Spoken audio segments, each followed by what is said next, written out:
그 후에 예수께서 디베레아의 갈릴리 바다 건너편으로 가심에, 우리가 성경 읽으면서 갈릴리 바다, 복음서 특별히 예수님의 행적 이런 거 얘기할 때 갈릴리 바다, 뭐 갈릴리 호수라고 번역된 데도 있고, 그런 장소가 많이 나오는데요.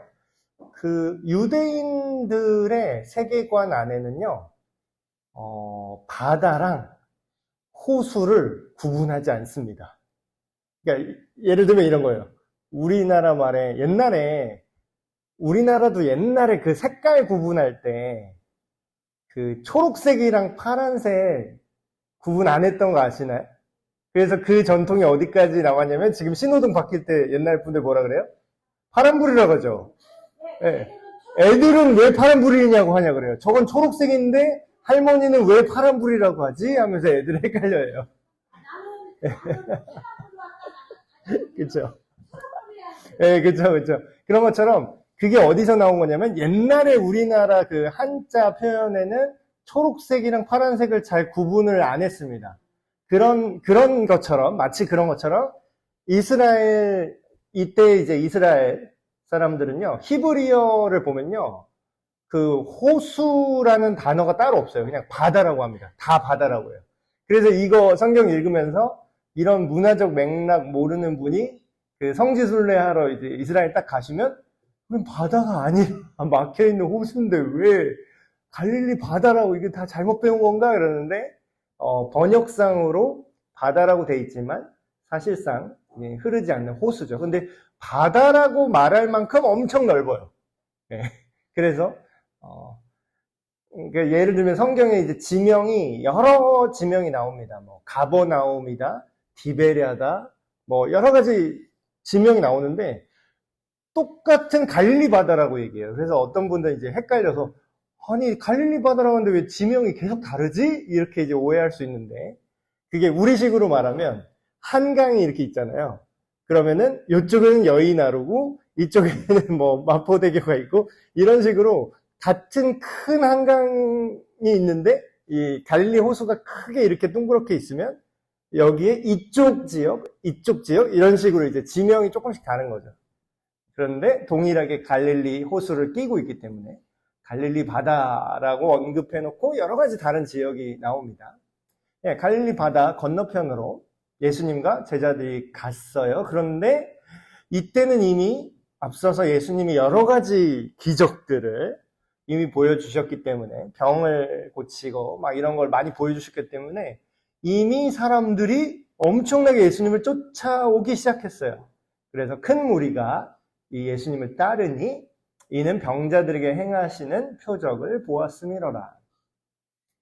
예수께서 산에 오르사 제자들과 함께 거기 앉으시니 마침 유대인의 명절인 유월절이 가까운지라. 지금 오늘 우리가 읽을 이 장면은요, 복음서, 4개의 복음서가 있죠. 마태, 마가, 누가, 요한복음이 있는데 4개의 복음서에 다 기록된 내용입니다. 그 유명한 이제 오병이어의 기적이 이제 나올 건데. 그런데 유일하게 지금 우리가 읽고 있는 요한복음에만 굳이 이때 시기를 기록하고 있어요. 이때가 언제냐면 6월절이 가까운 때다 이렇게 이제 굳이 언급을 하거든요. 근데 이거는 이 예수님의 기적에 앞서서 이 사도 요한이 6월절의 의미가 이걸로 인해서 성취되는 거를 이제 연출하는 거죠. 어떻게 보면. 그래서 6월절이 가까웠는데 여러분 뭐 아시는 분은 아시겠지만 6월절이 뭐 하는 명절이냐면요. 구약의 이스라엘 백성들이 이집트에서 노예에서 해방되기 직전에 이제 마지막 10번째 재앙을 앞두고 그 장자의 저주, 장자를 다 죽이는 그 저주가 오는데 그 저주가 이렇게 뛰어넘어간다. 그때 약속을 해서 문지방에 어린 양을 잡아서 그 피를 바르면 그 심판이 죽음이 이렇게 뛰어서 넘어간다. 그래서 이제 영어로는 패스오버 이게 넘어갔다. 그러니까 심판과 처벌이 넘어갔다. 이런 이제 의미의 6월절이거든요. 그거를 이 당시에도 명절로 기리는 거죠. 그런데 예수님이 이 기적을 굳이 6월절 맞춰서 행하셨다. 그 의미가 뭐겠습니까? 자유를 얻게 하기 위함이다. 이거를 이제 연출하고 있는 거죠. 이 세상의 어떤 가치관이나 자기의 어떤 회복을 생각했던 사람들에게 그런 죄로부터 자유를 얻을 뿐만 아니라 모든 것을 공급하실 수 있다. 쭉 보시면 자, 이제 모였어요. 이게 사람들이 이게 막 잔뜩 쫓아온 거죠. 예수께서 눈을 들어 큰 무리가 자기에게로 오는 것을 보시고 제자 빌립입니다. 빌립에게 이르시되 우리가 어디서 떡을 사서 이 사람들을 먹이겠느냐 하시니 일부러 알면서도 질문을 하시는 거죠. 이렇게 말씀하심은 친히 어떻게 하실지를 아시고 빌립을 시험하고자 하심이라. 여기서 우리가 이런 생각을 해볼 수가 있어요. 지금 너무 당연한 질문을 예수님이 하시는 거죠. 이 당시에 사람들이 5,000명이 모였다고 하는데 이것도 이제 사회의 맥락으로 설명을 드리면 이 당시에 인원수를 셀 때 여자와 아이들은 세지 않았습니다. 그냥 이제 그 종속된 소유물로 그 정도로 생각을 했기 때문에 이 시대만 해도 인권이 이렇게 막 남녀 평등 이런 개념이 없어요. 그래서 성경에 기록된 5,000명이다 했을 때는 사실 최소 10,000명 이상 남자 여자만 있는 게 아니라 또 아이도 있을 수 있기 때문에 그러면 뭐 더 많았을 수도 있죠. 근데 생각을 해보세요. 빌립이 아주 객관적으로 현상을 그대로 얘기합니다. 이게 뭐 믿음이 없다 이렇게 정죄할 게 아니에요. 어떤 분들은 이런 얘기를 이제 성경에 이런 장면 보면은 또 너무 앞서가셔가지고 빌립이 믿음이 없었네 막 이러면서 또 괜히 자기는 결과를 알고 있으니까 그렇게 생각을 하지만 빌립은 그 일이 일어나기 전이니까 당연히 모르죠. 그래서 굉장히 객관적인 대답을 합니다. 빌립이 대답하되 각 사람으로 조금씩 받게 할지라도 200데나리온 양의 떡이 부족하리이다 이렇게 얘기해요. 여기 제가 교환에도 써놨지만 한 데나리온이요. 이 당시 성인 남자의 하루 품삯입니다. 뭐 지금으로 따지면 뭐 10만 원, 15만 원? 요즘 좀 올랐나요? 일당이 15만 원이라고 해도 그러면은 1데나리온이 15만 원인데 200이라고 하면 얼마예요? 계산이 안 되네. 10만 원이라고 하면은 2천만 원이에요. 그러니까 밥을 사 먹이려면 지금 모인 사람들을 밥을 도시락을 사다가 먹이려 그러면 2천만 원이 넘어요. 그러니까 남자만 먹일 수는 없잖아요. 성인 남자만 먹일 수도 없으니까 노인도 있고 뭐 여자도 있고 애기도 있고 그러니까 그럼 한 4천만 원 든다고 하면은 사람이 어마무시하게 지금 모여 있다라는 거죠. 근데 여러분 우리가 이제 현실을 인식하는 게 중요하긴 해요.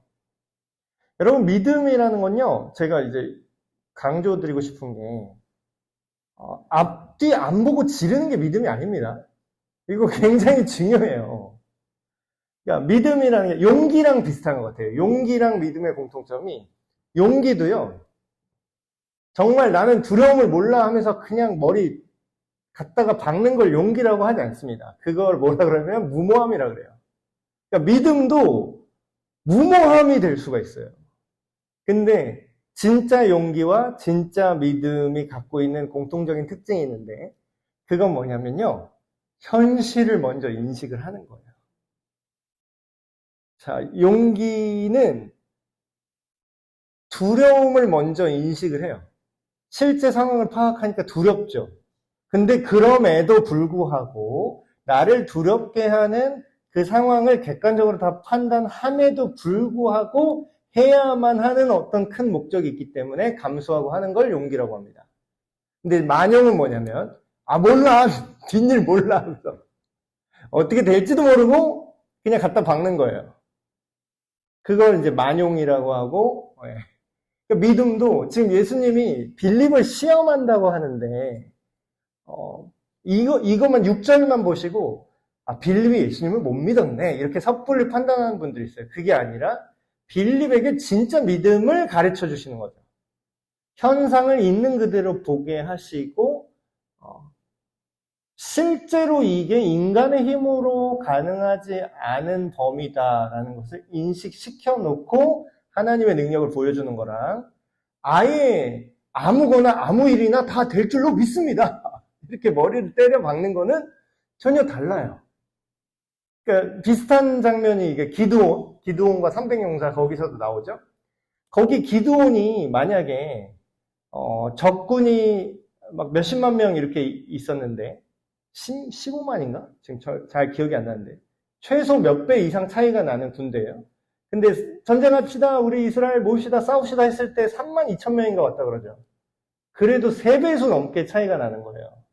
근데 이제 그거를 만약에 기드온이 이제 애 같아가지고 계산을 못 하는 거예요. 애는 왜 1,000원짜리 5장 주는 거랑 5만원짜리 한 장 주면은 장수 많은 게 더 좋은 줄 알고 1,000원짜리 5개 주세요 이러잖아요. 그러면은 그걸 자기가 그렇게 자기가 이게 가치를 모르는데 하나님이 줬다고 해서 그 하나님의 능력을 경험할 수 있을까요? 5만 원 준 건지 5천 원 준 건지 그거를 분간조차 못한다면 그 주신 분의 그 가치를, 그 능력을 이해할 수 없죠. 믿음은 그런 게 아니에요. 믿음은 현실을 일단 보게 합니다. 그래서 있는 그대로 네가 네 생각에는 어떠니? 하고 이렇게 얘기를 하시는 거죠. 그러니까 뭐예요? 지금 시세로 말하면 4천만 원 있어도 못 먹이겠는데요? 이렇게 나오는 거예요. 제자 중 하나, 곧 시몬 베드로의 형제 안드레가 예수께 여짜오되, 여기서 또 되게 많이 인용하는 그런 장면이 하나 나오죠. 한 아이가 있는데 이 아이가 보리떡 5개와 물고기 2마리를 가지고 왔대요. 근데 이게 이제 어떤 느낌이냐면 이게 이 당시 사람들이 일반적으로 먹는 한 끼 도시락입니다. 우리식으로 따지면 도시락인 거예요. 1인분. 그 도시락. 그러니까 1인분이니까 저게 5개가 그렇게 뭐 많아야 2인분, 1인분이죠. 그러면 이제 몇 개 안 되는 양이에요. 근데 그거를 이 아이가 지금 드시라고 호의를 갖고 예수님한테 드린 거죠. 근데 저는 여기서 우리가 이제 언급하지 않는 그런 맥락을 이렇게 좀 이렇게 상상을 해보면 좋을 것 같아요. 많은 사람이 지금 5천 명이 넘는, 성인 남자만 5천 명이 넘는 사람들이 예수님을 쫓아왔죠. 물론 이제 정확하지 않을 수 있지만 왜 굳이 아이일까요? 왜 굳이 아이였을까? 여러분 이 본문 놓고서 또 잘못 이렇게 좀 너무 나간 적용을 하시는 그런 얘기를 저도 어렸을 때부터 굉장히 많이 들었거든요. 좀 뭔가 과한 적용 중에 이런 것들이 굉장히 유행한 적이 있어요. 자, 예수님께 우리의 작은 것을 드릴 때 더 큰 것으로 주십니다. 그러니까 헌금하시면 더 크게 갚아주실 겁니다. 기브 앤 테이크예요. 뭐 투자라는 거예요. 뭐 투자 이거 몇 배 이상 건질 수 있습니다. 그렇게 이제 신앙은 투자가 아니죠. 근데 이제 그거는 좀 이상한 적용 같고 제가 볼 때 여기 왜 굳이 아이라고 얘기했을까요? 성경에서. 많은 사람이 예수님께 뭔가를 얻으려고 찾아왔을 가능성이 아주 높죠. 이 당시에 뭐 의료기관이 오늘날만큼 발달한 것도 아니고 병원이 흔한 것도 아니고 그래서 아픈 사람은 그냥 답이 없어요. 이 시대는 그냥 죽어야 돼요. 그냥 병 걸리면 죽는 거예요. 근데 병을 턱턱 고치는 기적을 일으키시니까 지금 오만 사람들이 뭔가 자기의 필요를 얻을까, 내 병을 낫게 할까, 뭔가 목적을 가지고 이득을 보기 위해서 예수님을 쫓아온 사람들이 대부분이었겠죠. 신기한 거 구경하려는 사람들 포함해서. 근데 아이는 그러니까 성경에 보면은 아이가 하나님 나라의 어린아이와 같은 마음이라고 굉장히 강조하거든요.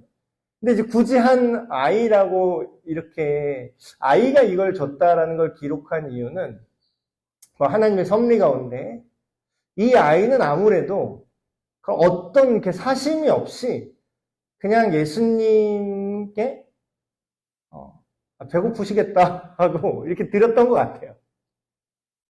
물론 이제 아까 얘기했던 목사님, 보통의 목사님들이 많이 옛날에 적용했던 게 그게 우리의 것을 주님께 드려야 됩니다. 이게 나쁘다라는 게 아니에요. 근데 드리는데 내가 조금 드렸더니 나한테 많이 주시더라. 이게 기브 앤 테이크 마인드, 투자 마인드, 요게 이제 잘못된 어떤 믿음을 권장하게 되는 그런 믿음의 오차를 만들게 되는 그런 잘못된 적용이었다면, 이 좀 더 성실하고 좀 더 겸손한 적용을 할 수가 있을 것 같습니다. 어린아이가 사심 없이 이렇게 드릴 수 있었다라는 거는, 결과적으로 우리 막 그런 생각 하잖아요. 저도 이제 막 그런 생각 많이 하거든요. 저도 막 자존감이 이렇게 높은 편이 아니라서, 저도 막 자신감 있고 막 이런 스타일이 아니라서, 우리가 흔히 그런 생각을 합니다. 이걸로 될까? 이런 생각을 많이 하죠. 뭐 신앙적인 부분이나 아니면 그냥 일반적인 부분이나 요걸 해서 성공할 수 있을까? 특별히 또 신앙의 영역이 있어서 잘 모르시는 분들은 이렇게 생각하는 게 굉장히 많아요. 왜냐하면 하나님이 아니라 일반적인 세상에서 경험이 더 많기 때문에. 일반적인 세상은 어떻게 되죠? 내가 한 만큼 돌아와요. 한 만큼도 안 돌아오죠, 사실. 그러면은 거저 받는 은혜라는 개념이 사실 그렇게 쉽지가 않습니다. 이 세상에 공짜 점심은 없다, 그런 얘기를 하잖아요. 그러면 그런 게 이제 우리 신앙 안에 들어오면, 하나님과의 관계에 들어오면 어떤 오차가 생기냐면, 내가 하나님 앞에 내가 이게 한 게 없는데 내가 이런 은혜를 누릴 수가 있나? 하나님이 나를 사랑하실 수 있을까? 또 굉장히 또 과하게 겸손하신 분들도 이런 분들이 있어요. 하나님이 값없이 나를 사랑하신다고. 복음이 그거잖아요. 예수님이 나를 값없이 사랑해서 생명까지 주셨다. 근데 이러면 안 될 것 같은 거예요. 내가 드릴 게 요거밖에 없는데 이건 안 됐는데? 그러면서 그 값없는 은혜를 자기가 못 받는 분들이 있어요. 내가 좀 더 잘하면 주세요. 뭐 이런 식으로 그냥 미뤄, 은혜를. 하나님의 사랑을 받기를 약간 이렇게 미는 분들도 있어요. 근데 그런 분들이 볼 때 이 구절은 굉장한 교훈을 줍니다. 이 물고기 2마리랑 이 떡조가리 5개가 지금 코끼리 비스켓도 아니고 이거 뭐 누구 코에 붙여요? 이거 말이 안 되지. 근데 우리가 이제 삶을 살아갈 때 이거를 뭐 우리가 게을러도 된다라는 뜻은 아니지만, 하나님 앞에 내가 이걸로 될까? 근데 양이 중요한 게 아니라 그 순수한 동기가 더 중요한 것 같아요. 지금 이제 많이 들여서 된 게 아니잖아요. 굉장히 작은 양이었는데 문제는 뭐예요? 그냥 아이가 예수님 배고프시겠다 하고 그냥 드린 거예요. 그러니까 우리 하나님이 받으시는 그런 어떤 중심은요, 마음의 중심을 보신다고 하시잖아요. 그러니까 이 말씀에 대한 적용은 내가 조금만 드려도 이만큼 오는데 내가 많이 들으면 얼마나 많이 올까, 이런 게 아니라, 내가 이거로 될까 싶은 거라 할지라도 내가 순수한 마음으로, 하나님 사랑하는 마음으로 드린다면 하나님이 모든 걸 가능하게 하신다라는 적용이 더 성경적이지 않나, 이렇게 생각을 해봅니다. 그래서 이거 받으셨어요, 예수님이? 한번 상상을 해보세요. 예수님 굉장히 귀엽게 느끼지 않으셨을까요? 그 애가 이거 누구 코에 붙인다고 또 가져왔어, 또 자기 도시락을. 생각해보세요. 그럼 막 저기 보미소리 같은 애, 저 정도로 어린지는 아닐 수도 있겠는데, 뭐 그 애기가 준서만한 애가 와가지고 자기도 배고플 텐데 자기 도시락을 이렇게 드시라고 준다고 생각해보세요. 얼마나 귀여울까? 얼마나 기특할까?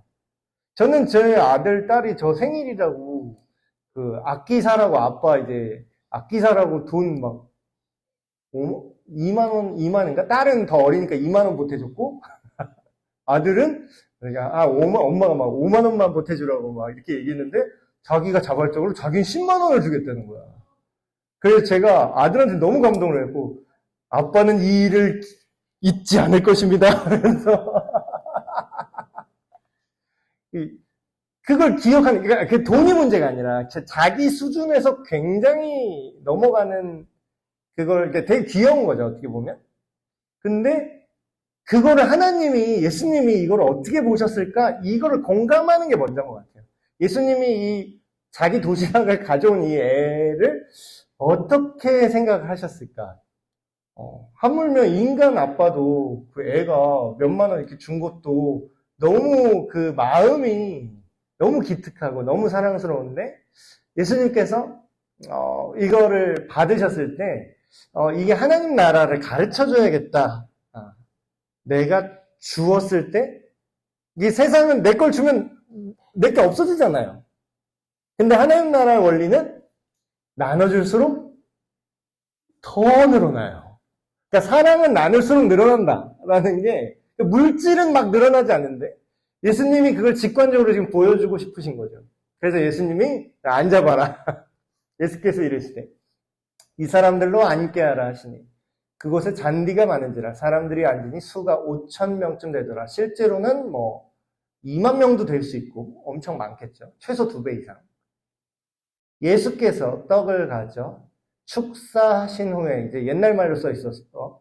축사라는 게 하나님 앞에 감사 기도를 한 거예요. 그걸 잡고 하나님 감사합니다. 오늘날 우리에게 이렇게 일용할 양식을 주시니 예수님이 이 기도를 가르쳐줬으니까 아마 이렇게 하지 않으셨을까요? 감사합니다. 우리로 줄이지 않게 하시고 이것으로 사람들은 없지만 부족하지만 하나님은 우리의 모든 필요를 배고픔을 아시는 하나님 우리에게 먹게 하시니 감사합니다. 5개랑 2개밖에 없는데 그거 들고 지금 기도하시는 거예요. 근데 이미 다 먹게 하시니 감사합니다 하고 기도를 해요. 축복 기도를 하는 거죠. 그 다음에 앉아있는 자들 자 이제 나눠줘라. 5개랑 물고기 2개인데 근데 웃긴 건 뭐냐면요. 그들이 원대로 주시니라 이렇게 써 있어요. 이걸 우리식으로 말하면 그들이 원하는 대로 주라는 거예요. 5개랑 물고기 2개밖에 없는데 어떻게 원하는 대로 주죠? 근데 질량 보존의 법칙이 무시됐어요. 우리는 이제 과학 시간에 배우죠. 질량 보존의 법칙. 요거를 제가 여기 안에 컵 안에 들어있는 커피를 제가 이대로 마시면 정확히 이 컵 안에 있는 부피만큼이 제 뱃속으로 윗속으로 그냥 자리만 옮겨지는 거죠. 이 양이 바뀌진 않아요. 보존이 돼요. 질량은 보존됩니다. 근데 계속 나오는 거예요. 계속. 굉장히 유명한 기적이죠. 그러니까 무한리필로 주신 거예요. 무한리필. 그들이 원하는 대로 먹고 싶다는 대로 줘라. 더 주세요. 더 줘라. 그래서 옛날에 막 교회 안에서 막 청년부들 간식 시켜라 딱 이러면 누가 명언을 했습니다. 우리 예수님 마인드로 가자. 김재형 목사님도 그러셨던 것 같아요. 저 청년 때 김재형 목사님. 예수님 마인드로 가자. 이게 뭔가 했더니 먹고 남을지언정 모자라게 시키면 안 된다라는 예수님 마인드죠. 예수님도 뭐예요? 딱 맞게 기적 딱 맞게 할 수도 있잖아요. 왜? 전지전능 하나님이신데. 근데 굳이 딱 맞게 안 하세요. 남도록 해라. 네 원하는 대로. 그래서 그들이 원하는 대로 받아 먹고 배가 부른 다음에 예수께서 제자들한테 남은 거 걷어와라 하니까 남은 조각 다 걷어왔더니 이에 거두니 보리떡 5개로 먹고 남은 조각이 12바구니에 찼더라.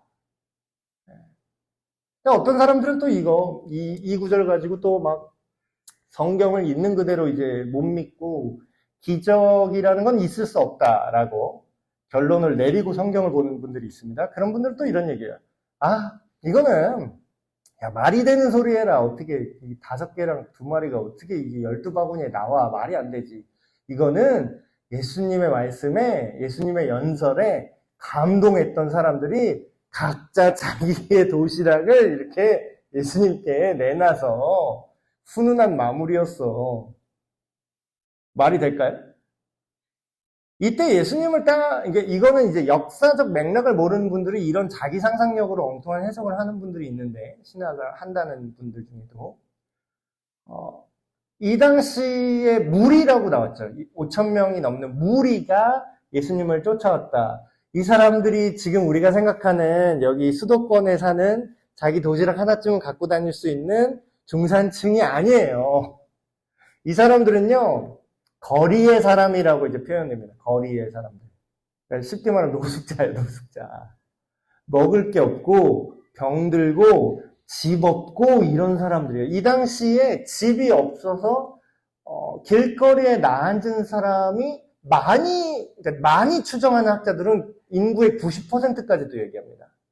이 당시 이스라엘 사람의 90%가 집이 없고 먹을 게 없었을 거라고 추측을 해요. 왜냐하면 이 당시에 로마의 세금이요 엄청났습니다. 그리고 그런 농사를 짓더라도 뭐예요? 그 소작농이에요, 소작농. 그러니까 내가 내야 될 만큼의 농산물을 갖다 바치고 남은 걸로 내가 먹어야 되는데 이걸로 못 먹고 사니까 계속 빚지고 빚지다가 자기 자식 노예를 팔고 이런 시대예요. 그래서 성경에 보면 그런 내용 나오죠. 너희가 그 사람의 겉옷을 저당 잡히면 밤이 되면 밤 되기 전에 다시 그 옷은 줘라 이런 말이 성경에 나와요. 그 말이 어떤 말이냐면요. 집이 없으니까 겉옷이 지금으로 말하면 우리식의 그런 코트 같은 게 아니에요. 지금으로 말하면 노숙인들이 그날 밤에 덮고 잘 이불 같은 거예요. 그 겉옷 하나 있는 거. 그러니까 겉옷을 빼앗지 말라는 건 그 사람의 최후의 보루, 마지막 그 생명을 건들지 말아라는 뜻입니다. 성경에서. 그럼 뭐예요? 그 겉옷 하나, 거적대기 하나 메고 다니는 사람들이 대부분이었을 거라는 거예요. 그 사람들이 뭐 예수님의 뭐 주실까, 뭐 병 고쳐주실까 쫓아왔는데 자기 도시락이 어디 있어? 그리고 자기 도시락 1인 1인분씩 있다고 쳐도 5,000명, 10,000명이 그걸 하나씩 내놓고 그게 12광주리가 남겠어요? 그 사람들이 예수께서 행하신 이게 난리가 났죠. 사람들이 지금 완전 난리가 났겠죠. 막 어디서 이렇게 먹을 게 계속 나와? 이거 어떻게 들고 다녔대? 제자들이 이거를 4천만 원어치 도시락을 이렇게 머리에 이고 다니지도 못하잖아요. 진짜 200데나리온으로 산다고 해도. 근데 그거 못 봤는데 아무도 이렇게 낑낑거리고 도시락 메고 온 사람이 없는데 어디서 음식이 계속 나오는 거야. 그래서 사람들이 완전히 놀랐습니다. 그 사람들이 예수께서 행하신 이 표적을 보고, 그래서 요한복음은 그 예수님의 기적을 이적이나 기적이라고 표현 안 하고 표적이라고 단어를 씁니다. 세메이온이라고. 그래서 요한이 예수님의 표적이라고 하는 거는 뭐예요? 이게 단순한 신기한 일이 일어난 게 아니라 이 일이 예수님이 그 약속된 구원자 메시아 그리스도라는 거를 가리키는 표시판 같은 거라는 거예요. 그래서 이 표적을 보고 말하되 사람들이 어떻게 얘기했다고요? 이는 참으로 세상에 오신 그 선지자라. 이 당시 유대인들은요, 메시아를 기다리는 신앙이 있었는데, 거기에 이제 성경에 나온 거는 지난 시간인가 제가 말씀드렸던 모세가 마지막으로 나와 같은 선지자 하나를 여호와께서 우리 백성 중에서 일으키실 거다. 그 이제 메시아가 있고 성경에 나와 있지 않지만 이스라엘 사람들이 이제 고대 문서, 바룩서 이런 게 있어요. 그거는 성경은 아닌데 그 당시 이스라엘 사람들이 가졌던 어떤 믿음에 대한 그런 기록들이 있습니다. 그 바룩서에 보면은 어떤 내용이 나오냐면 그날이 오면 모세가 광야에서 만나를 먹게 했던 것처럼 메시아가 주시는 새로운 것으로 우리가 배부를 것이다. 이런 내용이 나와요, 거기에. 그러니까 지금 그거를 고대하고 있던 이스라엘 사람들이 지금 뭐예요? 그걸 본 거예요. 그러니까 이제 이거를 표적으로 인정하고 그 메시아구나라고 지금 얘기를 하는 거죠. 근데 이제 문제는 그 메시아가 그 메시아가 아니에요. 그러니까 사람들이 생각하는 메시아와 실제로 예수님께서 하실 그 메시아적인 사역은 차이가 있었습니다. 제가 이제 몇 번씩 강조한 것 같은데 사람들이 생각하는 메시아 구원자는요. 정치적 메시아예요. 그러니까 이 사람들이 그래서 어떻게 하려고 그래요? 그러므로 예수께서 그들이 와서 자기를 어떻게 한다고요? 억지로 붙들어서 우리의 왕이 되십시오. 지금 저기 로마 황제의 자리로 빨리 쳐들어가십시오. 이렇게 하려고 했던 거예요. 이 사람들이. 정치적 임금으로 삼으려는 줄 아시고 예수님께서 어떻게 하셨다고요? 다시 혼자 산으로 떠나가시니라. 저 이 구절 보면서 오늘날 이제 굉장히 많이 인기 끌고 있는 뭐 자칭 어떤 기적, 소위 말하는 성령 사역 한다고 하는 분들 이제 막 병 고치고 전 세계적으로 병 고치고 다니고 막 이렇게 기적 일으키는 분들, 그게 진짜인지 아닌지 뭐 짜고 치는 고스톱인지는 모르겠지만 어쨌든 그렇다고 주장하고 있는 사람들과 지금 예수님이랑 얼마나 큰 차이를 보이는지 한번 비교를 해보세요. 그 사람 이제 영상 제가 몇 개를 봤는데 엄청 자랑해요. 그냥 대놓고 내가 이런 걸 했습니다. 자, 일본을 나에게 주셨습니다. 막 이래. 근데 예수님은 어떠세요? 예수님은 진짜 맞거든요. 예수님은 진짜 구원자잖아요. 심지어 본인이 메시아잖아요. 근데 자, 나를 봐라. 자, 나를 추종해라. 나를 추앙해라. 지금 이러세요? 예수님이? 그냥 도망가요. 그냥 가요, 딴 데로. 그럼 왜 그랬을까요? 우리가 이걸 배워야 돼요, 이걸. 예수님이 이 군중들을 피해서 산으로 혼자 가버리세요. 여기 이제 중간에 제가 교환 중간에 써놨는데, 이게 오늘 주제가 팬이냐 제자이냐죠? 팬. 여기서 말하는 팬은 이제 팬심할 때, 나 임영웅 너무 좋아. 이런 팬. 나 팬이에요. 너무 좋아해요. 우리나라 말로 하면 추종자쯤 될까요? 좋아서 쫓아다니는 사람들. 근데 지금 예수님을 쫓아왔던 이 대부분의 사람들은 팬에 가깝습니다. 예. 여러분, 팬과 제자의 차이가 굉장히 커요. 공통점도 많죠. 둘 다 뭐예요? 그 대상을 좋아하고 따라다녀요. 공통점. 팬과 제자의 공통점. 근데 팬은요, 자기 기준에 좋아야 쫓아다녀요.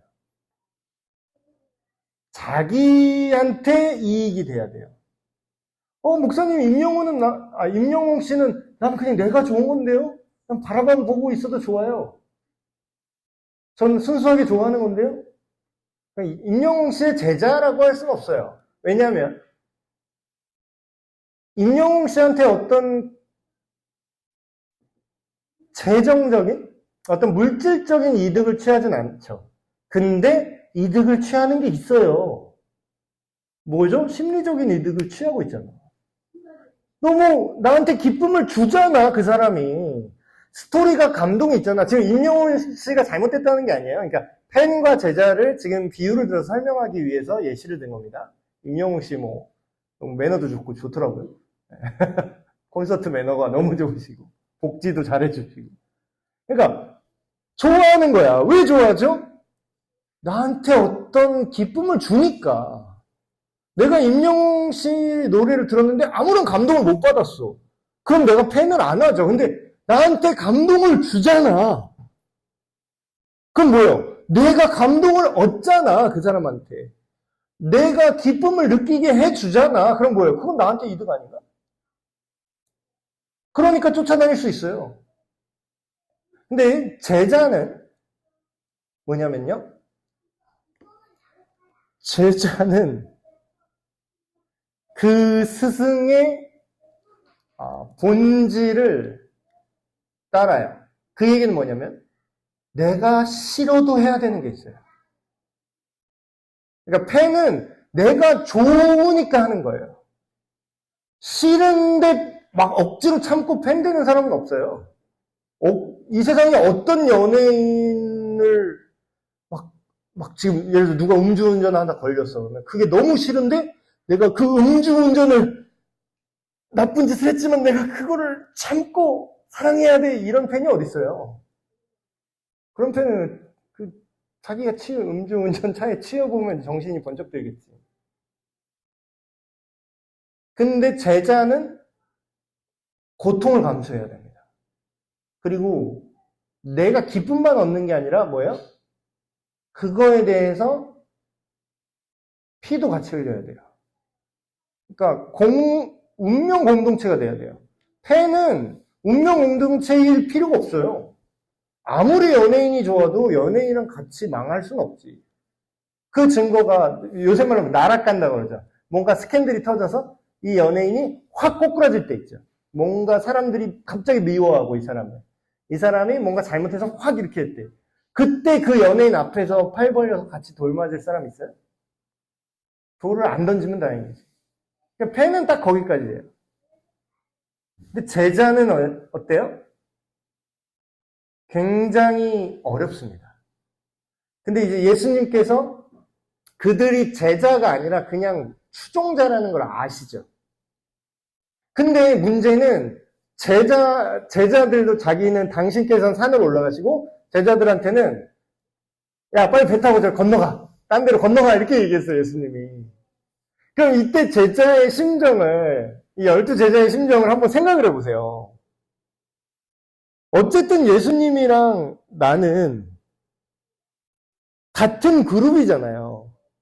그럼 예수님이 이런 엄청난 기적을 일으키면 빵도 지금 누가 나눠줬어 지금 그거. 나도 나눠줬어. 사람들은 물론 예수님께 환호를 하지만 그 영광이 100% 예수님한테 가요? 예수님의 얘가 오른팔이야 하면서 이렇게 자기가 제자들이 나눠주면서 자기도 놀라면서 막 생색내지 않았을까요? 많이 먹어? 더 먹어? 고맙습니다 베드로님. 야, 더 먹어. 자기도 우쭐하지 않았을까요? 아니 이건 인지상정이지. 내가 그랬어도 우쭐했겠다.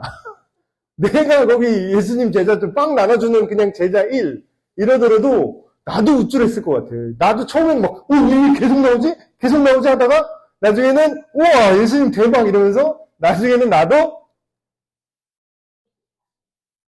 내가 주는 거야. 이랬겠지. 그러니까 이 마음이 우리한테 있다는 거예요. 그러면은 예수님이 지금 이 12제자들이 어떠한 마음으로 들떠 있을지를 지금 알까요? 모를까요? 예. 근데 가르쳐야죠, 지금. 그러니까 마치 우리식으로 말하는 거예요. 야, 너 지금 바람 너무 들어갔어. 너 겉멋 들었어? 제가 이제 음악 이제 그 연습을 하고 레슨을 받잖아요. 그럼 이제 레슨을 하거나 한 적도 있고 제가 받은 적도 있는데, 그러니까 어떤 친구가 이제 뭐 악기를 배우러 왔어요. 그래서 이제 배우면은 그 정확히 배워야 되는 그 여러 가지 과정들이 있잖아요. 근데 얘가 뭔가 이제 겉멋 들었어. 그거 하면은 지는 멋있다고 하는데 그거 하면은 기본기가 오히려 방해가 돼. 나쁜 버릇 들어. 너 그거 하지 마. 왜요? 멋있잖아요. 후락짝짝. 박자도 다 저는 주제에 지금 그게 뭐, 너 지금 기분도 안 되는데 뭘 그걸 해. 그거 하지 마. 이거에. 그러니까 그런 과정이 지금 제자들한테 필요했어요. 그래서 예수님이 일단 가라. 거기서 제자들을 우쭐하고, 와, 사람들이 막 5,000명이, 10,000명이 막, 우와! 이러는데, 제자들도, 이러고 있는데, 그거를 거기서 더 누리고 싶지 않았을까요? 제자들이? 하지 마, 가. 이렇게 된 거예요. 배를 타고 바다를 건너, 가버나움, 그러니까 갈릴리 호수가 이렇게 있으면 다른 쪽으로 이제 간 거죠. 가버나움 쪽으로 이제 가는데 이미 어두웠고 예수님은 따로 먼저 산에 올라가셔서 그들에게 건너간 그 제자들한테 오지 않은 상태죠. 유명한 구절 나옵니다. 이 갈릴리 호수가요 굉장히 넓어요. 그래서 바다라고 보일 정도로 엄청나게 넓은데 여기가 또 유명한 게 여기가 이제 그 일교차가 굉장히 크다고 합니다. 그래서 이게 공기압이 갑자기 휙휙 이렇게 바뀌어가지고 갑자기 이런 돌풍 같은 게 굉장히 잦게 일어난대요. 그래서 큰 바람이 불어 파도가 일어났대요. 제자들이 노를 저어서 12월쯤 가다가 예수께서 바다 위로 산으로 가셨다가 다시 제자들한테 지금 걸어오시는 거죠. 바다 위를 걸으신 예수님. 근데 이제 요한복음에는 그 자세한 이제 베드로 보러 너 걸어서 나와라 이런 내용은 잘 안 나와요. 그냥 요 사건만 나옵니다. 다른 복음서에 더 자세하게 나오는데 예수께서 바다 위로 걸어 배에 가까이 오신 보고 두려워하거늘 예수님이 이렇게 얘기하죠. 이르시되 나다 두려워하지 말라. 이에 기뻐서 배로 영접하니 배는 곧 그들이 가려던 땅에 이르렀더라. 자세하게 여기는 안 나오는데 결국은 이 일이 뭐죠? 여기서 우리가 배울 수 있는 교훈은 기적을 연출하고 자기 자신을 드러내고 자기 사역단체 헌금 많이 받는 걸 원하는 가짜들과는 달리 예수님은 사람들의 인정을 피하고 그리고 자기 제자들이 그거를 쫓아서 사는 거를 방지하셨어야 했어요. 그러니까 오늘날도 우리는 어떻습니까? 우리가 예수님을 화려하게 믿고 싶은 사람들 꽤 많아요. 근데 목회도 그렇고요. 지금 힐송, 호주 힐송 옛날에 굉장히 유명했잖아요. 기독교 문화, 예배 문화, 모던 워십 앞서간다 막 그러고 막 교회가 엄청 커지고 막 헐리우드 유명 배우들 막 예수님 믿고 거기 담임 목사랑 막 어깨 동무하고 막 난리 났는데 지금 어떻게 됐죠? 다 막 스캔들로 교회가 박살이 났어요. 근데 결국은 그 사역을 뭐 결과론적인 얘기지만 그 힐송 교회의 사역을 뒤돌아서 쫙 짚어보니까 그 화려함 속에 매몰됐던 거죠. 저도 이제 현대 교회 음악을 전공했기 때문에 뭐 악기를 사용해서 뭐 스킬풀하게 예배드리고 연주하는 그걸 반대하진 않습니다. 근데 뭐예요? 화려함에 빠지면요 본질에 집중하기가 어려워집니다. 지금 예수님이 오병이어의 기적을 일으킨 거는 필요하셨어요. 이게 잘못됐다는 게 아니에요. 근데 그거를 엉뚱하게 해석해서 자기가 그 영광을 조금이라도 누리려고 생각했던 제자들에게 그거 아니야. 그리고 오히려 폭풍 속에 있는 바다의 경험을 시켜주셨어야 했던 거예요. 네 헛바람 들었어. 이걸 빼기 위해서. 근데 또 이 다음에 또 연결됩니다. 이튿날, 하루가 지났어요. 이 사건이 끝나고. 바다 건너편에 서 있던 무리가, 그 무리들이 계속 있었는데 또 쫓아오기 시작하는 거예요. 배 한 척 외에 다른 배가 거기 없는 것과 또 어제 예수께서 제자들과 함께 그 배에 오르지 아니하시고 제자들만 가는 것을 보았더니 그러나 디베랴에서 배들이 주께서 축사하신 후 여럿이 떡 먹던 그곳에 가까이 왔더라. 그럼 뭐예요? 사람들이 또 쫓아온 거예요. 무리가 거기에 예수도 안 계시고 제자들도 없음을 보고 곧 배들을 타고 예수를 찾으러 가버나움으로 또 가서 이게 왜 팬이야 팬 계속 쫓아오는 거예요. 이제 그러니까 이건 좀 이해를 해야 돼요. 우리가 생각해 보세요. 이 당시에 그렇게 어렵죠. 경제적으로 어렵죠. 먹을 거 없죠. 그리고 아무런 소망도 없죠. 길거리에 사람들이죠. 그리고 정치적으로 뭘 기대할 게 있어요? 뭐 로마가 잘 다스려져서 잘 먹여 살렸으면 이런 사람들이 있을까요? 그 세리를 왜 미워할까요? 성경에 보면 세리를 완전 미워하잖아요. 거의 뭐 지금으로 따지면 뭐 이완용이에요. 이완용. 그냥 우리 동포의 피를 빨아서 기생하는 놈이야. 그러니까 로마보다 더 나쁜 놈들이야. 어떻게 보면. 그 사람들이 과도하게 세금을 걷었다는 걸 예수님도 나중에 책망하는 게 나오죠. 너는 받아야 될 거 이상으로 더 걷지 마라. 이렇게 얘기를 했어요. 그 얘기는 뭐예요? 원래 받아야 될 게 100만 원이면 얘는 200을 뜯어서 100을 자기가 갖는다는 거예요. 그러면 이 사람들이 얼마나 소망이 없겠어요. 그래서 계속 이악 물고 이제 배불리 먹은 거 보고 이악 물고 쫓아오는 거예요. 이제 바다 건너편에서 굳이 또 쫓아와서 예수님을 만났어요. 사람들이 말합니다. 랍비요 언제 여기 오셨나이까 하니 예수께서 대답하여 이르시되 내가 진실로 진실로 너희에게 이르노니 너희가 나를 찾는 것은 표적을 본 까닭이 아니요. 여기서 말한 표적은 뭐예요? 내가 하나님께서 약속하신 구원자라는 거. 그것을 이해한 까닭이 아니고 니들을 먹여 살리는 메시아로 생각했다라는 거예요.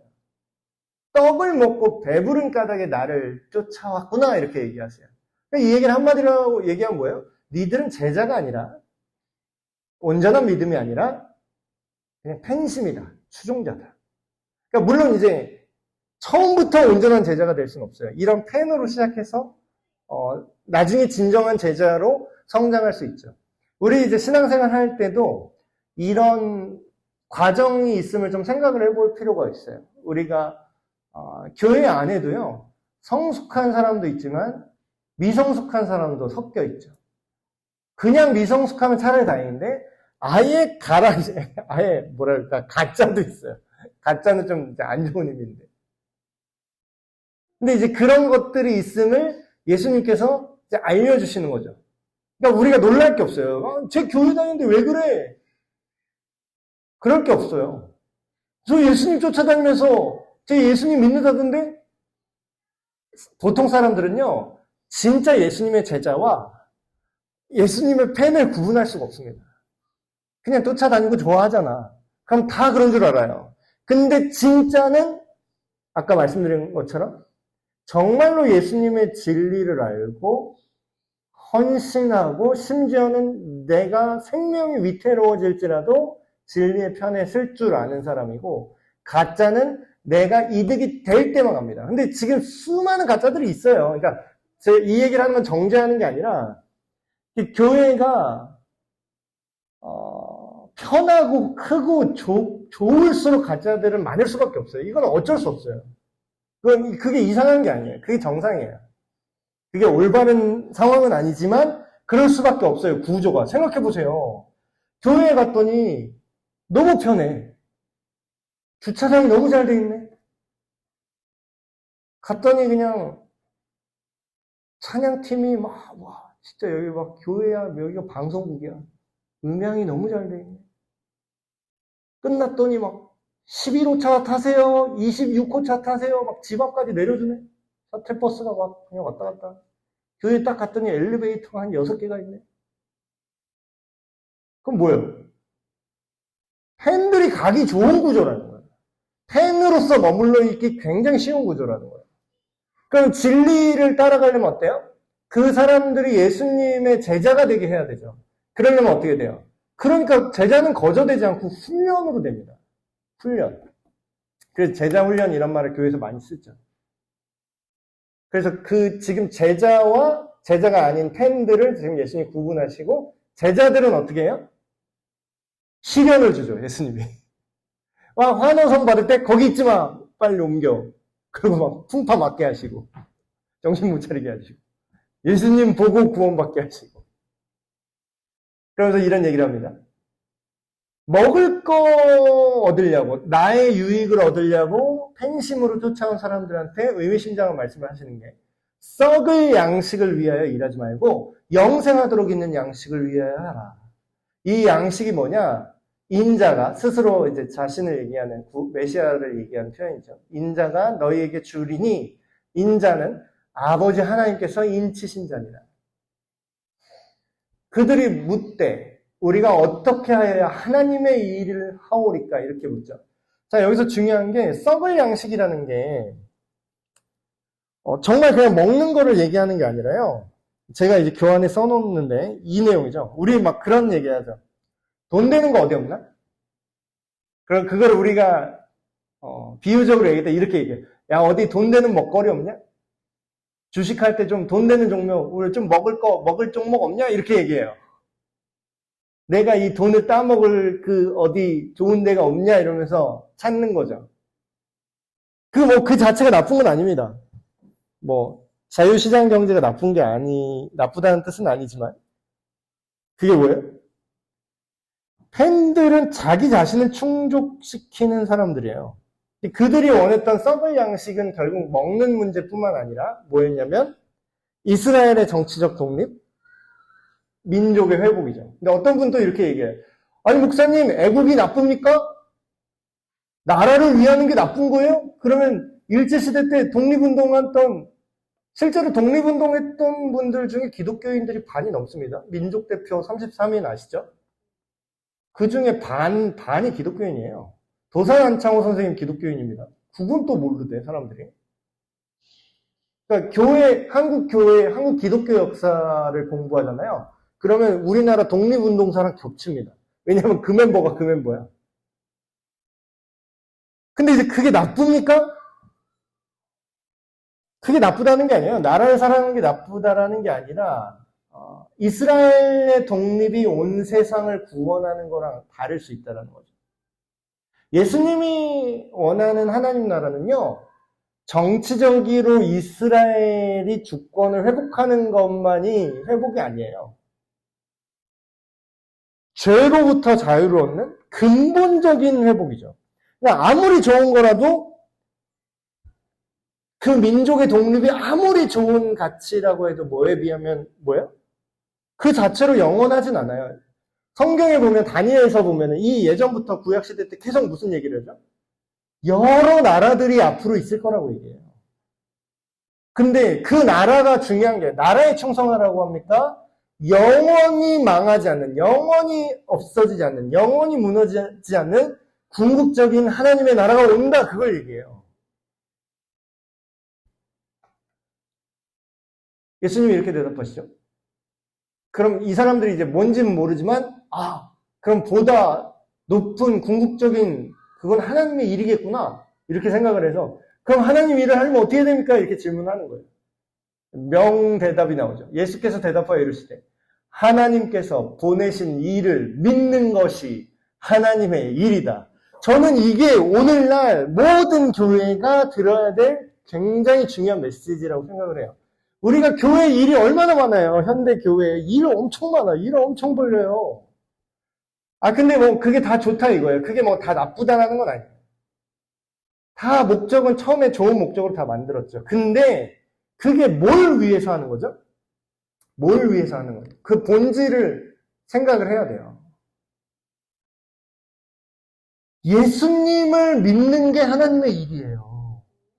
그 얘기는 뭐예요? 뒤집어서 말하면 교회에 하나님의 일인 줄 알고 많이 프로그램들 뭐 많이 하고 예배 뭐 만들고 무슨 뭐 특별 뭐 활동 엄청 많이 만들어 놨어요. 근데 뒤집어서 말하면 그게 예수님 믿는 거랑 별로 상관이 없어지잖아요.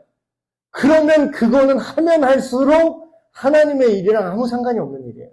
그러니까 자원을 쓸데없이 낭비하는 거예요. 그래서 제가 좋은 교회 고르는 법 하면서 계속 강조하는 게 뭐냐면 들어가서 나한테 예수님이 누군지 성경을 통해서 그대로 알려주세요. 그 얘기 물어보라고 하는 거예요. 그게 모든 것이에요. 그게 하나님의 일이에요. 그게 영원히 썩지 않을 먹거리입니다. 그게 영원한 양식이에요. 그거는 영원히 없어지지 않으니까. 하나님께서 영원히 공급하시니까. 예수님 안에서 우리가 하나님의 자녀가 되고 죄를 용서받고 그 안에서 살아갈 때에 모든 것이 공급돼요. 그게 모든 거라고요. 근데 자꾸 핀트 안 맞게 애매하게 막 여기 곁다리 계속 긁고 빵을 먹어야 되는데 포장지 안 벗기고 그냥 껍데기만 핥고 있고 그러니까 무슨 맛이 나나. 그들이 묻되 그러면 우리가 보고 당신을 믿도록 행하시는 표적이 무엇입니까? 당신 증명해 보세요. 이렇게 얘기하는 거예요. 예수님이 참 비유를 잘 드세요. 그들이 원하는 게 지금 뭐죠? 먹을 거 더 달라는 거 아니에요. 지금 우리 한 번 먹고 배불렀는데 앞으로 내가 사는 날 동안 계속해서 안정적으로 내가 먹고 살 수 있도록 보장해달라 이거예요. 당신이 우리의 왕이 돼서. 우리식으로 말하면 이거예요. 당신이 대통령이 돼서 우리나라 복지를 해달라 이거야. 나한테 내가 죽기까지 연금을 계속 달라 이거야. 근데 뭐예요? 그들이 원하는 양식을 비유로 해서 예수님이 얘기를 하십니다. 너네 구약성경 읽어봤지? 기록되어 있는데 어떻게 기록되어 있니? 하늘에서 그들에게 떡을 주어 먹게 하다 한 것 같이 우리 조상들은 광야에서 만나를 먹었대. 이들이 이제 얘기를 하는 거죠. 예수님한테. 아니 성경에 써 있잖아요. 모세도 기도해갖고 먹을 거를 채워줬어요. 만나줬어요. 당신도 그럼 이렇게 자기가 한번 받아 먹어보니까 그걸 또 요구를 하는 거죠. 모세도 했으니까 아까도 하셨잖아요. 할 수 있잖아요. 이제 계속 해주세요. 이거예요. 예수님이 대답합니다. 예수께서 이르시되 내가 진실로 진실로 너에게 이르노니 모세가 너희에게 하늘로부터 떡을 준 것이 아니라 여기서 예수님 팩트 체크부터 하고요. 모세가 준 적이 없어. 모세를 통해서 하나님이 주셨지. 내 아버지께서 너희에게 하늘로부터 참 떡을 주신다. 진짜 떡을 주셔. 그때 떡 만나 주신 것도 하나님이 준 거고 진짜 영원한 썩지 않는 양식도 하나님이 주시는데 그게 뭐냐면 하나님의 떡은 하늘에서 내려온 세상에 생명을 주는 거다. 근데 요한복음 1장에 이걸 그대로 얘기를 해놨어요. 태초에 말씀이 계시니라. 이 말씀은 하나님과 함께 계셨는데 이 말씀은 곧 하나님이시다. 말씀이 육신이 되어 이 땅에 오심에 크게 독생하신 하나님의 아들이다.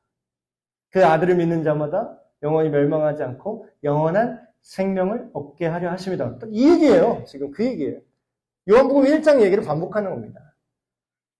하나님의 떡은 하늘에서 내려 세상에 생명을 주는 건데 떡은 상징이죠. 먹고 살 수 있게 해준다라는 거잖아요. 떡이. 우리를 유지시키고 우리의 생명을 유지시켜준다라는 거죠. 근데 그건 상징이고 진짜는 뭐냐? 그 생명을 주는 그리스도라는 거예요. 그래서 또 정신 못 차리고 물어보죠. 방금 전에 이제 떡을 먹었기 때문에. 그들이 이르되 주여 이 떡을 항상 우리에게 주셔서 이 사람들이 요구한 건 뭐예요? 지금은 말하는 이런 거예요.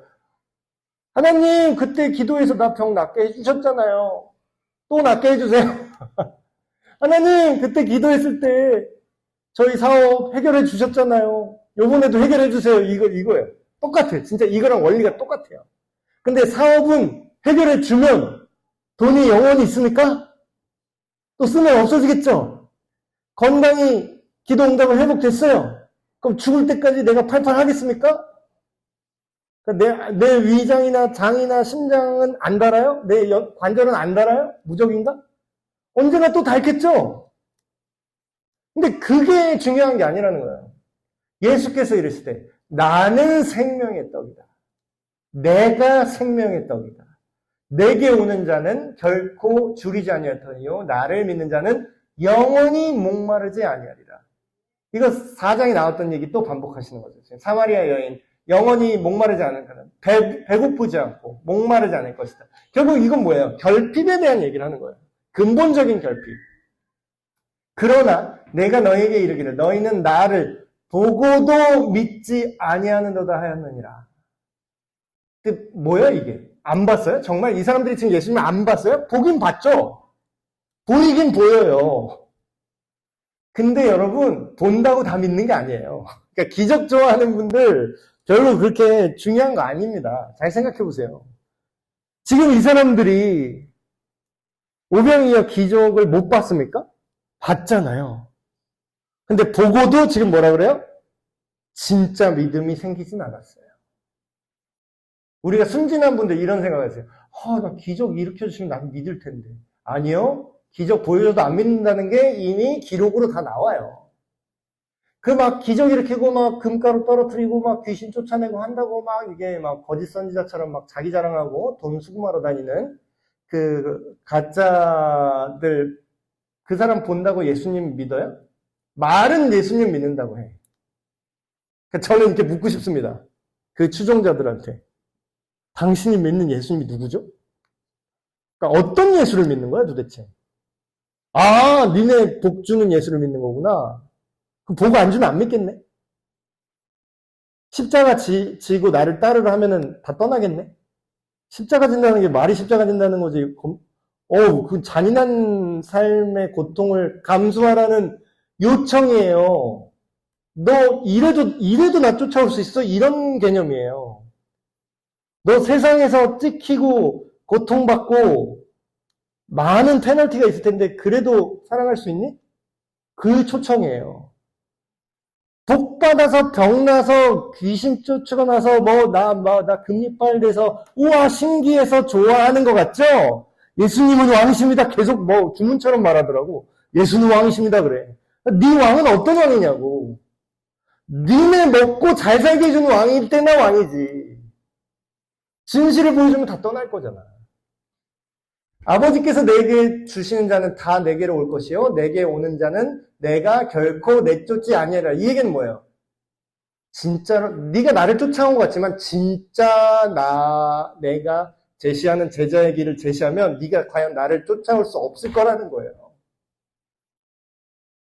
내가 하늘에서 내려온 것은 내 뜻을 행하려 함이 아니요 나를 보내신 이의 뜻을 행하려 함이니라. 나를 보내신 이의 뜻은 내게 주신 자 중에 내가 하나도 잃어버리지 아니하고 마지막 날에 다시 살리는 이것이니라. 지금 뭐예요? 사람들은 돈 주세요! 내 문제 해결해 주세요! 이러고 있는데 지금 예수님 뭘 얘기하는 거예요? 하나님과의 온전한 관계, 믿음과 그리고 믿는 자의 부활을 얘기해요. 이 얘기는 뭐예요? 고통을 예고한다라는 거예요. 내 아버지의 뜻은 아들을 보고 믿는 사람마다 영원한 생명을 얻게 하는 이것이니 마지막 날에 내가 이를 다시 살리리라 하시니라. 그럼 뭐예요? 지금 사람들이 원하는 거 줘요? 예수님이? 지금? 이게 매력적입니까, 지금? 우리 믿는 사람한테 진짜 이게 무슨 뜻인지 알고 감사하고 이걸 믿는 십자가의 도를 진짜 믿어진 사람들한테는 이게 우아하는데 이 사람들 이게 좋아할 것 같으세요, 이거? 그게 제자와 팬의 차이인 겁니다. 들으신 말씀 기억하시면서 두 가지 우리 함께 기도했으면 좋겠는데요. 자, 우리가 허약한 이유는 이거예요. 그러니까 교회가 크고 사람 많고 허우대가 멀쩡해도요. 뭐라고요? 진짜 제자는 적어요. 예수님을 이용하려는 사람들이 얼마나 많습니까? 심지어는 목사들도 그래요. 사역자들도 이런 사람 굉장히 많아요. 최근에 스캔들 터져갖고 예수님이 이름 팔아서 마지막 때가 어떻고 막 이렇게 잔뜩 사람들 겁줘서 막 믿음으로 오십시오 이래놓고 뭐예요? 헌금 받아가지고 요트 사고 어디 비싼 아파트 사고 그걸로 헌금 갖다가 주식 투자해서 돈 날려먹고 그럼 뭡니까? 그게 제자가 아니었던 거예요, 처음부터. 그 사람은 목사 직분이 있고 자기가 선교사라 그래도 그 사람은 지금 예수님 쫓아왔던 이 팬들 중 추종자의 하나에 불과했던 겁니다. 예수님의 이름을 팔아서 내가 이득을 얻고 싶은 거잖아요. 그러니까 이득을 얻는 게 나쁜 게 아니에요. 진짜로 제자가 되면요. 제자들도 이거 먹었어요, 지금. 제자들도 오병이어로 배불리 먹었다고요. 근데 복과 함께 모두 겸하여 받는다고요? 고난도 겸하여 받아야 하나님 나라의 그 영원한 것을 상속받을 수 있다라고 얘기합니다. 예수님을 이용만 하는 것이 아니라 예수님을 온전히 사랑하고 예수님을 따르는 제자가 되길 원합니다. 기도하시고 두 번째로는 우리가 썩어 없어질 가치를 은연중에 쫓는 경우가 많습니다. 그게 중요하긴 하지만 영원한 가치로 그걸 바꿔야 되는데 영원한 가치를 버리고 그걸 선택할 때가 있어요. 썩어 없어질 가치를 쫓지 않고 예수님 안에서 영원히 배고프지 않고 목마르지 않는 영원한 양식을 누리시는 우리가 되게 이 시간 함께 기도했으면 좋겠습니다. 하나님 아버지, 우리가 팬이 아니라 추종자가 아니라 주님을 사랑하는 진실한 제자가 되길 원합니다. 우리 한 사람 한 사람이 주님께서 내려주실 혜택과 복만을 생각하는 것이 아니라 주님과 함께 낮아지고 섬기게 하시고 때로는 손해를 볼지언정 선을 선택하게 하시는 주님의 거룩함을 배우고 훈련하길 원합니다. 하나님 우리 삶 속에 모든 필요를 채워주실 뿐만 아니라 우리로 하여금 하나님을 닮은 거룩한 사람으로 온전한 진리와 또한 주님의 공의로 이 모든 것들을 감당하게 하여 주시옵소서. 또한 바라고 원하기는 이 썩어 없어질 가치에 우리가 얽매이지 않게 하시고 그런 것들이 우리를 비참하지 않게 하시고 오직 영원한 하나님 나라의 가치에 눈을 떠서 하늘의 보화로 이 땅을 살아갈 수 있는 우리 모두가 되게 하여 주시옵소서. 하나님 아버지, 우리 사랑하는 에베네스 교회 한 사람 한 사람이 모두가 예수님의 제자가 되길 원합니다.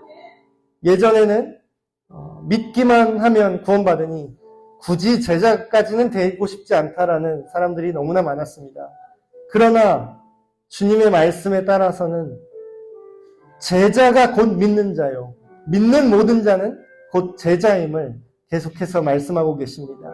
우리가 연약할지라도 너무나 미약할지라도, 우리 믿음이 너무나 약할지라도 주님의 손을 붙잡고 주님께서 훈련시키는 대로, 주님께서 이끄시는 대로 따라가는 제자의 삶을 살게 하여 주시옵소서.